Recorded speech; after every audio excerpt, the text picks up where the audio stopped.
Hello, welcome to our YouTube channel, History of Freshman course by Afan Romo.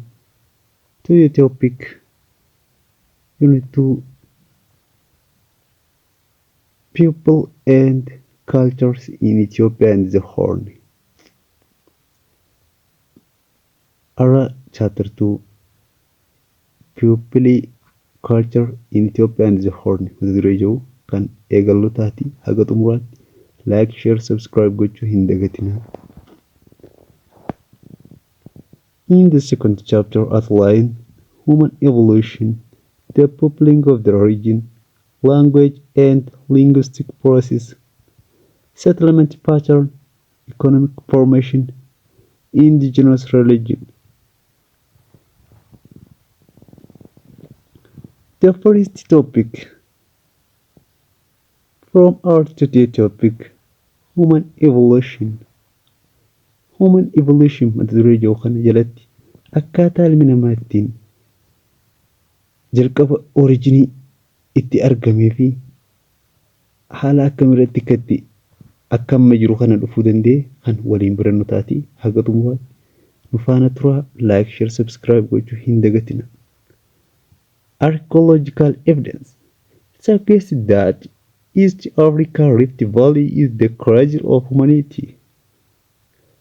Akka ragaa archaeologicaaliidhaan mirkanaa'etti East Africa Rift Valley kun akka oriijinii ilma namaati yookaan ka'umsa ilma namaati jedhamee kan tilmaamamudha jechuudha. Evidence related to both biological cultural evolution have been discovered in the Lower Omo and the Middle Awash Valley both by Ethiopian and the foreign scholar. Akka ragaalee biologicaalii fi cultural evolutioniidhaan mirkanaa'ee jirutti Lower Omo fi Middle Awash Valley keessatti kan iskoolaroota warreen alarraa dhufanii qoratanii fi akkasuma warreen lammiilee Itoophiyaatiin kan qoratamee ragaan argamee jirudha jechuudha. Evidensiin gahaan kan jirudha. Accordingly, many archaeological evidences has been discovered in Ethiopia, including a fossil named Kororopithecus, dated 10 million before present was unearthed in Anchar in West Hararge in 2007. Haaluma kanaan archaeological evidensiin kun kan argamee jiru kan maqaan isaa Kororopithecus jedhamu waggaa miliyoona 10 duratti kan jiraataa ture Anchar bakka jedhamtu Harargee lixaa keessatti kan argamee jirudha jechuudha. So the 3 years old child's fossil name is as Australopithecus afarensis Salam, dated to 3.3 million years before present, was also discovered at the Dakika Bille Afar in 2000. Daa'imni waggaa 3 lafeen kan jiraataa turte Australopithecus afarensis tan jedhamtu. Australopithecus afarensis tan jedhamtu Salaamin waggaa miliyoona 3.3 duratti kan jiraataa turte. Kan argamte Dakiikaa fi Milletti naannoo Affaar keessa jechuudha. Naannoo bara 2000tti kan argamte. Another Australopithecus afarensis another Australopithecus afarensis or Lucy or Dinklage by Amharic, dated 3.18 million before present, was discovered by Donald Johnson in 1974 at the site of Hadar in Ethiopia. Lafeeleen biroo Australopithecus afarensis tan jedhamtu Lucy yookaan Dinklage tan jedhamtu jechuudha. Waggaa 3 miliyoona 3.8 duratti kan argamte jirtudha. Eenyuun Donald Johnson namticha jedhamu kanaan Hadar Affaar Itoophiyaa keessatti jechuudha. Kun egaa garaagarummaan isaa Australopithecus afarensis fi Australopithecus afarensis jechuudha. Australopithecus Affarensisin salaamidha. Daa'ima jechuun childidha. Australopithecus affarnesisin ammoo Lucy yookaan Dinkinesh afaan Amaaraatiin kan jedhamtu jechuudha. And the fossil named Australopithecus anamensis. Australopithecus anamensis. It has a combination of traits found in both apes and human was discovered around Lake Turkana. Fossilin maqaan isii Australopithecus anamensis jedhamtu. It has a combination of traits found in both apes and humans. Australopithecus anamensis boca ilma namaatii fi boca jaldeessaa illee kan waliin hammattee qabdudha jechuudha. Ilma namaa qofaas hin taane jaldeessa qofaas hin taane garuu isaan lamaanitti dhiyaatanii kan argamanidha jechuudha. Kuni was discovered around of Lake Turkana. Naannoo Harar Turkaanaatti kan argamte jechuudha. Kibba Itoophiyaa jechuudha. Naannoo daangaa Keeniyaa irratti kan argamtudha. An ecofact named as Australopithecus garhi means surprise in Afar language, dated to 2.5 million years before present, was discovered at Bori, Middle Awash in 1990. Ecofactiin Australopithecus garhi jedhamtu kun naannoo Affaar keessatti kan argamte. Isiinis waggaa 2.5 miliyoonaan duratti kan argamte. Bakki isii Boorii Awaash giddugala Awaashitti kan argamtedha jechuudha. Bara 1990 keessa.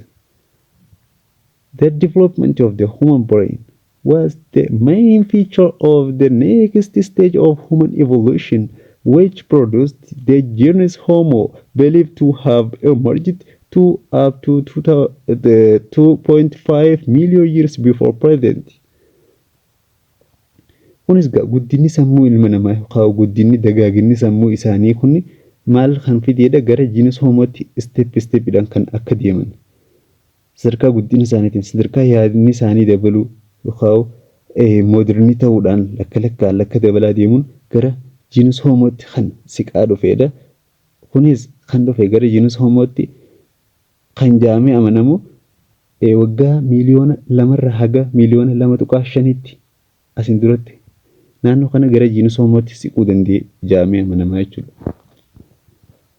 And well, the evidence of the genus Homo have been discovered in different parts of Ethiopia and the Horn. Ragaan genus Homoon argamudha kan argame jechuudha. Discovered in Ethiopia and different parts of Ethiopia and the Horn. Naannolee genus Homo argamu ragaan kan argame Itoophiyaa fi gaanfa Afrikaa keessa naannolee takkatti bakka garagaraatti kan argamaa turedha jechuudha. Genus Homo kan jaamee amanamu jechuudha. A partial school of fossil named as Homo habilis, which is derived from Latin term Homo, human being, and habilis skillful use of hand, dated 1.9 million years before present, has been found in the lower Homo. A partial schooling lafeen kun kan argame Homo habilis kan jedhamu maqaan isaa jechuudha. Homo habilis kan jedhamu maqaan jedhamu kun kan irraa dhufe afaan Laatinii yoo ta'u afaan Laatinii kana jecha lamarraa jechuudha. Kunis Homo kan jedhamu human being jechuu yoo ta'u habilis jechuun skillful use of hand jechuudha. Kunis kan argame.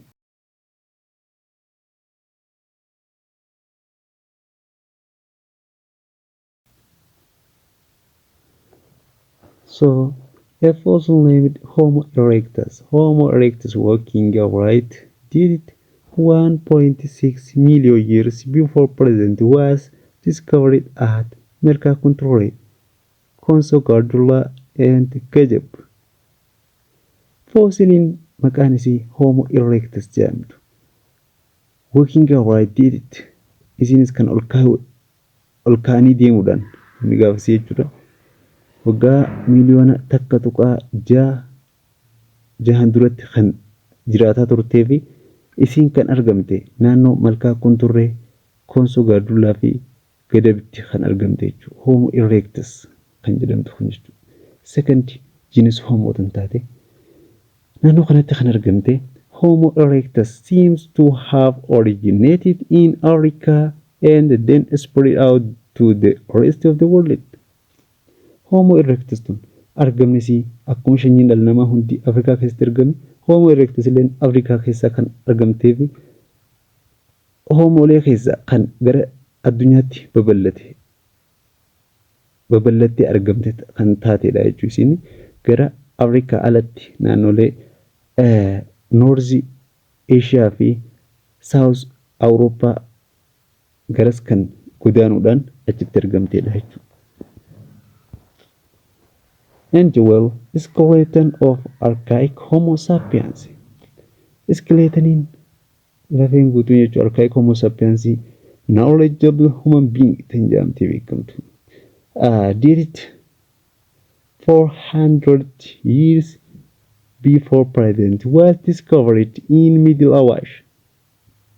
Skeletoniin archaic Homo sapiens kun knowledgeable human being jechuudhaan kan beekamu ilma namaa hubatee beekuu danda'e jedhamuudhaan jechuudha. Kunis kan jiraatu naannoo asiin duratti waggaa 400 dura kan jiraatte jedhamee kan tilmaamamudha jechuudha. Was discovered in Middle Awash. Middle Awash keessaa kan argamu. Kun maal jedhama? Homo sapiens keessaa Homo sapiens bakka lamatti kan qoonnee ilaallu jechuudha bakka kanatti. First Homo sapiens archaic Homo sapiens or ancient or previous Homo sapiens kan jennu kana. The fossil of Homo sapiens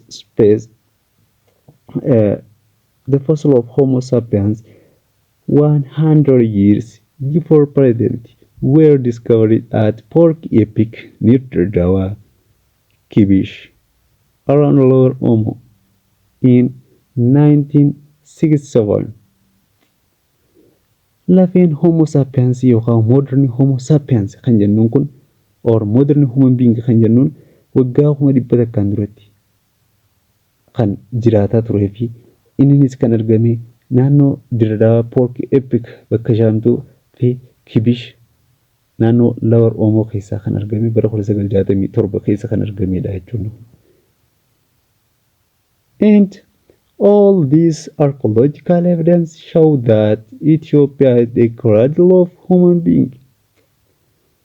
Ragaaleen asii walitti haasoo argina kun hundisaatu akka Itoophiyaan bakka ka'umsa dhala namaa taate ragaa guddaadha jechuudha.